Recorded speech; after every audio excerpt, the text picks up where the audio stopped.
can remind me of who it is who's the main person we've been talking about over the last several weeks?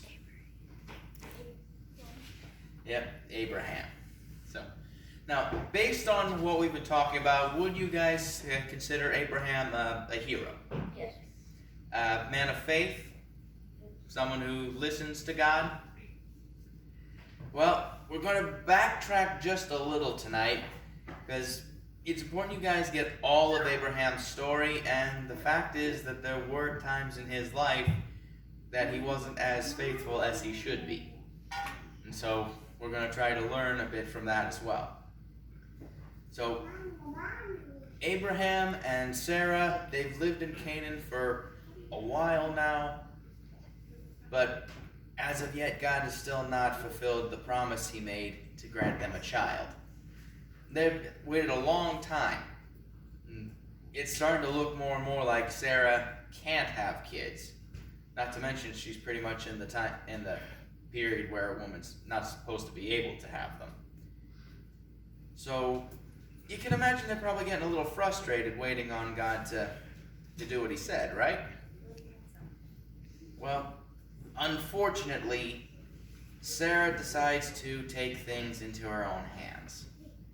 Now, that just sounds like a recipe for trouble, doesn't it? Well, so what Sarah does is she comes to Abraham with this idea. Take another wife.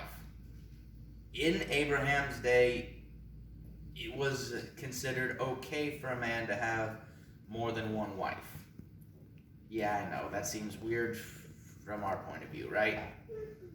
Now, here's the thing. According to the culture, the group of people that Abraham lived amongst, it was considered okay. God never approved of the idea.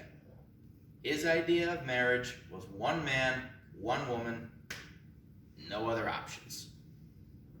It did not, especially not including a third person in that equation. But Sarah and Abraham were getting frustrated on waiting for God, and so they made the mistake of going along with what the culture said was okay, instead of just going with what God said was okay. And so Sarah gave Abraham, as his second wife, a servant of hers named Hagar. At first, everything seemed to be working out, and then Hagar got pregnant. So she was expecting the child that Abraham and Sarah had been hoping for, but this kind of changed the family dynamic a bit. And Hagar, being the wife that was pregnant, started to think that she was more important than Sarah. That caused all kinds of issues. One, because it brought stuff that probably shouldn't have been there in the first place into play. But also, the fact was, even though she was Abraham's second wife, she was still Sarah's servant. So that brought up all kinds of issues there too. So, long story short, Sarah gets majorly upset. She goes to Abraham and demands that he does something about it. And frankly, Abraham probably doesn't handle the situation the way he should. He simply tells Sarah, hey, this whole situation was your idea, she's your servant, you deal with it. Oh boy. The Bible doesn't exactly say how bad things got at that point, but it tells us this much. Sarah was as tough as she possibly could be on Hagar without risking the baby she was carrying. It got so bad, in fact, Bailey, would you mind sitting up, please? It got so bad that Hagar thought her only option was to run away. But she's barely out of camp, sneaking out one night, running away, when God sends an angel to her. And the angel delivers this message. Go back to Abraham and Sarah. God is going to watch over you and your child. You don't have to be afraid. And so, she goes back. We don't actually know for sure what all happened at that point, but the Bible doesn't really talk a whole lot about Sarah being harsh with Hagar too much more after that. So I think it's reasonable to think that there was some improvement there.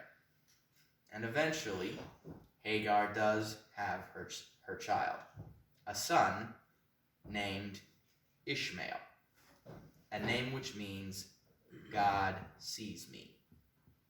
She named her son in remembrance of that moment when God sent the angel. Now, Ishmael grows up, and he's every father's dream boy. He's strong, he's smart, does well in every sport, even picks up the bow pretty easily.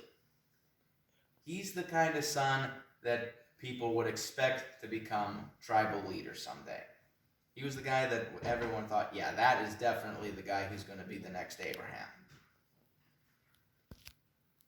But then something happened that kind of throws a monkey wrench into what everyone around them is expecting. Isaac is born. Now, according to the culture around them, Ishmael, he's the older son. So you'd expect him to be the guy who would take over for Abraham when Abraham eventually passes away. But it's hard to deny that Isaac is special, considering the mere matter of his birth was a miracle. 100-year-old father and a 90-year-old mother. Now that is special. And as if that wasn't crazy enough, most of the tribe that Abraham leads is aware of God's promise to Abraham. And Abraham has made it pretty clear that God said his promises to Abraham will be fulfilled through Isaac. So there's this whole lot of tension there over the matter of these two brothers. Things finally come to a head about the time when Isaac is 2, maybe 3 years old. You see, another thing that they did back in those days is when a child was old enough to be considered a child and no longer a baby, they held a special celebration, a very big party. And this probably would have been a very extravagant party for Isaac, considering the fact that he was a miracle child. Now, we don't know exactly what all Ishmael said or did, but we do know this much. This teenage boy starts making fun of his little toddler brother. Now, that's messed up in and of itself, right? I mean, let's see, who's the oldest here? Who's 10 years old? I'm more than 10. You're 10? Okay, so probably the best example I could give you would be if Bailey here started picking on little Tinsley. I mean, that's not quite the situation, but that's about as close as we're going to get with you kids as an example here. So you can see that's kind of a messed up situation. And then that brings all the old tensions between Sarah and Hagar back to the front. I mean, have you guys ever heard the term mama bear before? Yeah, well, in case any of you haven't, it basically is a way to refer to a very overprotective mother. And Sarah is probably was the definition of a mama bear. She saw Ishmael picking on her little boy, and she plain out didn't care that that Ishmael was Isaac's older brother.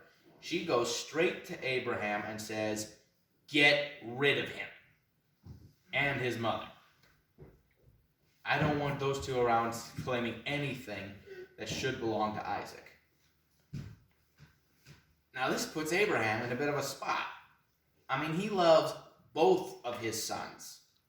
I mean, Isaac is God's promised child, so obviously he loves him, but he's a good father, so he loves both his sons. That means Ishmael too. So he doesn't know what to do. He wants there to be peace in his own household, but he doesn't want to do it at the expense of losing one of his boys. So God has to step into the picture. And he says to Abraham, it's a messed up situation you're in, and the best thing for you to do right now is to send Ishmael and Hagar away. Otherwise, things are just going to get even more messed up. But don't worry, Abraham. Ishmael's rebellious. He doesn't listen to me the way he should. But because he is your son, I will watch over him. And so, with a heavy heart, Abraham sends Ishmael and his mother away. And wouldn't you know it, their water runs out on this journey they're on. And remember, they live in a mostly desert area. It gets so bad that Ishmael eventually collapses and isn't able to move. And it's gotten so bad that he doesn't have much weight to him anymore either. This teenage kid is actually picked up by his own mother and carried. That's how weak he's gotten at this point. And Hagar, thinking that she and her son are about to die, and she can't stand the thought of actually seeing her boy die, she finds a nearby bush, puts him under it. Then she goes off a little ways and waits for what she thinks is the inevitable. But again, God sends an angel. And the angel says to her, don't be afraid. God has heard the cries of your son, and he is watching over the both of you. Ishmael will go on to be the start of a great nation. And at that moment, the angel opens her eyes so that she sees that they're saved. Because this area that they're in, this place where she thinks they're going to die, is a well. Which means plenty of water. So they're able to get the water they need to survive and complete their journey. And just as God promised, Ishmael would go on to be a great leader and to start a very powerful nation. Now that's where our story ends for tonight, but we get two very important lessons from it. The first we actually learn from Abraham and Sarah, and that's to trust in God's timing. They tried to take things into their own hands, to try to force God's promise, so to speak. And the result? One piping hot mess. I mean, need I say more? The drama that happened in their family when they decided to take things into their own hands, that's stuff that's rivals a soap opera right there. But if they had just trusted in God's timing, everything would have worked out fine. After all, God did keep his promise, right? Then the second lesson we actually learned from Ishmael and Hagar, and that is that God watches over us. Things got pretty bad for Hagar and Ishmael at a couple of points in their story. But God still watched over the both of them. So no matter how bad things get, you can trust that God is looking out for you. Most of the time, the only thing he's waiting for before he acts is for you to ask. So trust that God is watching over you and that he cares for you. So that's our story for tonight.